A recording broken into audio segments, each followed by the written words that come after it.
વર્ષ બાદ ફરી એકવાર દર્શકોના દિલમાં રાજ કરવા આવી રહી છે સુપરહિટ ગુજરાતી ફિલ્મ ધૂળકી તારી માયા લાગીનો ભાગ 2। હાલ આ ફિલ્મનું શૂટિંગ અરવલ્લી જિલ્લામાં જોરોશોરોથી ચાલી રહ્યું છે અને સમગ્ર વિસ્તારમાં ફિલ્મની માહોલ છવાઈ ગયો છે। અરવલ્લીના સુંદર લોકેશન પર ચાલી રહેલા શૂટિંગ દરમિયાન અમારી ટીમે ફિલ્મ યુનિટની ખાસ મુલાકાત લીધી હતી। ફિલ્મની હિરોઈન સાથે ખાસ વાતચીતમાં તેમણે જણાવ્યું કે ધૂળકી તારી માયા લાગી ભાગ 2 એક નવી લાગણી અને નવી કહાની લઈ આવી રહી છે। દર્શકોને જૂની યાદો સાથે નવી મજા મળશે। ત્યારબાદ ફિલ્મના હીરો ચંદન રાઠોડ સાથે પણ ખાસ મુલાકાત લેવામાં આવી। ચંદન રાઠોડે જણાવ્યું કે 24 વર્ષ પછી આવી લોકપ્રિય ફિલ્મનો ભાગ બનવું મારા માટે ગૌરવની વાત છે। અરવલ્લીના લોકેશન ખૂબ જ સુંદર છે અને અહીં શૂટિંગ કરવાનો અનુભવ અદ્ભુત છે।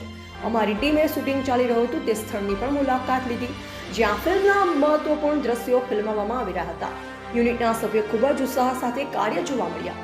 સ્થાનિક લોકોમાં પણ ફિલ્મને લઈ ભારે ઉત્સાહ જોવા મળી રહ્યો છે અને અનેક યુવાનો શૂટિંગ જોવા માટે ઉમટી રહ્યા છે। તો 24 વર્ષ પછી ફરી એકવાર ધૂળકીનો જાદુ મોટા પડદા પર છવાવા જઈ રહ્યો છે। હવે દર્શકોને રાહ રહેશે ફિલ્મના રિલીઝની ક્યારે થશે તેમ નિર્દેશકો રાહ જોઈ રહ્યા છે। રિપોર્ટર વાલમ બારિયા, અરવલ્લી, માલપુર।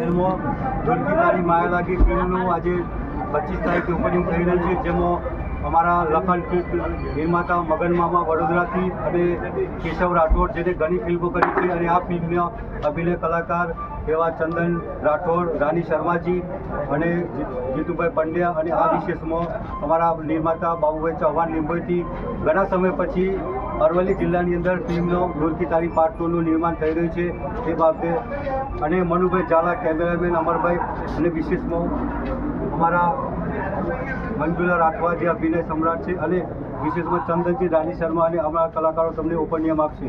જય હિન્દ, જય ભારત। આ ફિલ્મ વિશે આપ શું કહેશો? લોકોની એટલી બધી માંગણી હતી કે એટલા વર્ષોમાં લોકોએ અસંખ્ય વાર ધૂળકી તારી માયા લાગી જોયું છે અને એટલા બધા લોકો છે કે જેને 50 વાર 100 વાર અને હજી બી લોકોનો એટલો જ પ્રેમ છે। એટલે પબ્લિક ડિમાન્ડના કારણે ફરી એકવાર ધૂળકી અને નાથીઓ ભાગ 2 લઈને આવી રહ્યા છે। અરવલ્લી પસંદ કરવાનું કારણ? અરવલ્લી મોડાસા જિલ્લામાં ધૂળકીના ચાહકો બી બહુ છે, નાથિયાના બી બહુ છે। અહીંયાના લોકો બહુ પ્રેમાળ છે, બહુ સપોર્ટિવ છે, બધો જ સાથ સહકાર આપે છે। લોકેશનો બી બહુ જ સુંદર મજાના છે, એટલે એવું સ્થળ જોઈતું હતું કે જ્યાં સંપૂર્ણ રીતે બધાનો સહકાર મળી રહે એ કારણે કેટલા સમયથી આ ફિલ્મની લાઈનમાં છો?